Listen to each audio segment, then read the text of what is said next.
ವೀಕ್ಷಕರೇ, ಈಗ ನೀವು ನೋಡುತ್ತಿರುವಂತಹ ದೇವಾಲಯ ತಮಿಳುನಾಡಿನ ತಿರುನಾಗೇಶ್ವರ ದೇವಾಲಯ.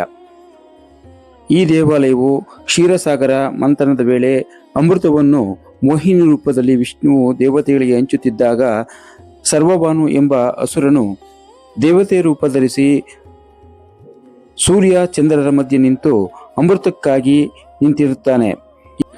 ಸೂರ್ಯ ಚಂದ್ರರ ನಡುವೆ ಇದ್ದಂತಹ ಸರ್ವಭಾನುವನ್ನು ದೇವತೆ ಎಂದು ಪರಿಗಣಿಸಿ ಮೋಹಿನಿ ರೂಪದಲ್ಲಿ ನಿಂತ ವಿಷ್ಣುವು ಅಮೃತವನ್ನು ನೀಡುತ್ತಾನೆ. ಈ ಸಂದರ್ಭದಲ್ಲಿ ಸರ್ವಭಾನು ಈ ಅಮೃತವನ್ನು ಕುಡಿದಿರುತ್ತಾನೆ. ಸೂರ್ಯ ಚಂದ್ರರು ಈ ಅಸುರನನ್ನು ಗುರುತಿಸಿರುತ್ತಾರೆ.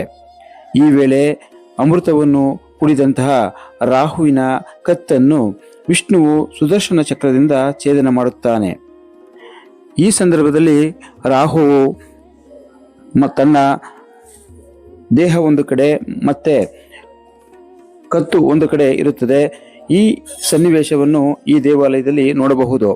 ಇಂದಿಗೂ ಸಹ ಈ ದೇವಾಲಯದ ವಿಶೇಷತೆ ಏನೆಂದರೆ, ರಾಹುವಿಗೆ ಕ್ಷೀರಾಭಿಷೇಕ ಮಾಡಿಸಿದರೆ ಆ ಹಾಲು ನೀಲಿ ಬಣ್ಣದಲ್ಲಿ ಬರುತ್ತದೆ. ವೀಕ್ಷಕರೇ, ರಾಹುವು ಪತ್ನಿಯರ ಜೊತೆ ಇಲ್ಲಿ ವಿರಾಜಮಾನವಾಗಿರುವುದನ್ನು ನೋಡಬಹುದು. ವೀಕ್ಷಕರೇ, ಬನ್ನಿ, ನೀವು ಸಹ ಈ ದೇವಾಲಯಕ್ಕೆ ಬಂದು ತಮ್ಮ ಕಷ್ಟ ಕಾರ್ಪಣ್ಯಗಳನ್ನು ಕಳೆದುಕೊಳ್ಳುವ ಸ್ಥಳವಾಗಿದ್ದು ಇಲ್ಲಿ ಒಮ್ಮೆ ಬಂದು ತಮ್ಮ ಭಕ್ತಿಯನ್ನು ಶ್ರೀ ರಾಹು ಭಗವಾನರಿಗೆ ಸಮರ್ಪಿಸಿ. ವೀಕ್ಷಕರೇ,